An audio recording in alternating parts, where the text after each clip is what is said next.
శౌర్యకు జోష్న చిన్నప్పుడే డ్రెస్ వేయడంతో ఇంకా జోష్న చూసి కుళ్ళిపోయి వచ్చి సుమిత్రాని దశరథని అడుగుతుంది.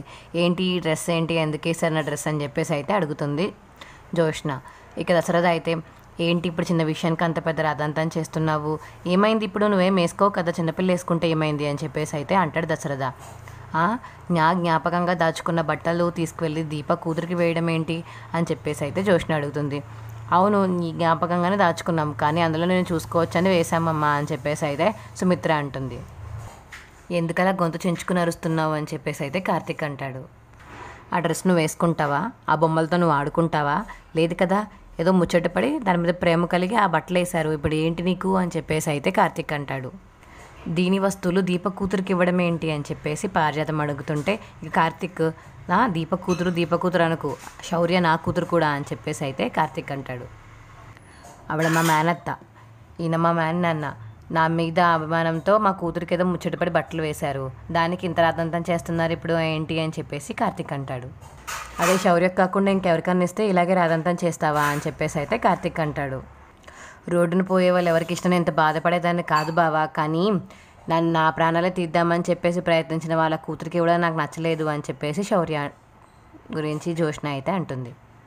జోష్న ఇంకా ఆపుతావా, ఇప్పుడు చిన్న మ్యాటర్ని తీసుకెళ్ళి మళ్ళీ అంత పెద్ద మ్యాటర్ లాక్కు, అయినా ఎందుకు ఆ మ్యాటర్ ఎందుకు లాగుతున్నావు నువ్వు అని చెప్పేసి దశరథ అడుగుతుంటాడు.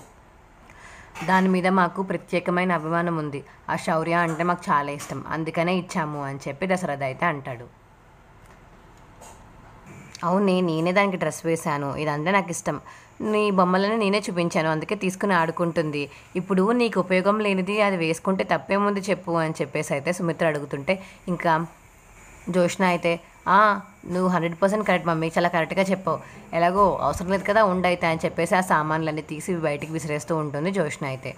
అయినా నా జ్ఞాపకాలు మీ దగ్గర ఉంచుకున్నారు కదా, ఇలా ఇచ్చేయండి అని చెప్పేసి అయితే లాగేసుకుంటూ ఉంటుంది జోష్న అయితే. ఇంకా సుమిత్రకు కోపం వచ్చి జోష్న ఆగు ఆగు అని చెప్పేసి ఎంత గట్టిగా అరుస్తున్నా సరే ఇంకా జోష్న అయితే ఆగకుండా ఇంకా ఆ బట్టలన్నీ తీసేసి విసిరేస్తూ ఉంటుంది. ఉపయోగం లేదు అంటే ఇప్పుడు నీకు ఉపయోగం లేదని, అంతేకాని నువ్వు మాకు చాలా ఇంపార్టెంట్ అని చెప్తున్నాం కదా అని చెప్పేసి అయితే సుమిత్ర అంటుంది. అయితే కూతురు ఎదురుగుండా ఉంది కాబట్టి ఆ ప్రేమ నా మీద చూపించండి, ఇంకొకసారి శౌర్యకి ఇవ్వకండి అని చెప్పేసి అయితే జోష్న అంటుంది. వెళ్ళు, ఏంటి అలా చూస్తున్నావు, వెళ్ళి ఇవన్నీ చెత్తబుట్టలో పాడేయి అని చెప్పేసి అయితే జోష్న అంటుంది దీపాతోటి. నువ్వు పడేలేవా, అయితే నేనే పడేస్తాను అని చెప్పేసి అయితే అంటుంది జోష్న. జోష్న అవి ముట్టుకోకు నువ్వు అని చెప్పేసి దశరథ అయితే అంటాడు. నాన్న, మీకు అంతగా ప్రేమ ఉంటే నా మీద చూపించండి, అంతేకాని నా వస్తువు దాచుకుని అలా వేరే వాళ్ళకి ఇవ్వకండి అని చెప్పేసి అయితే జోష్న అంటుంది. ఇంకా కబోర్డ్లో ఉన్న బట్టలు బొమ్మలు అన్నీ విసిరేస్తూ ఉంటుంది జోష్న అయితే. ఇప్పుడే మా ఛానల్ లైక్ చేసి తప్పకుండా సబ్స్క్రైబ్ చేసుకోండి, అలాగే పక్కనే ఉన్న గంట సింబల్ మీద క్లిక్ చేయండి.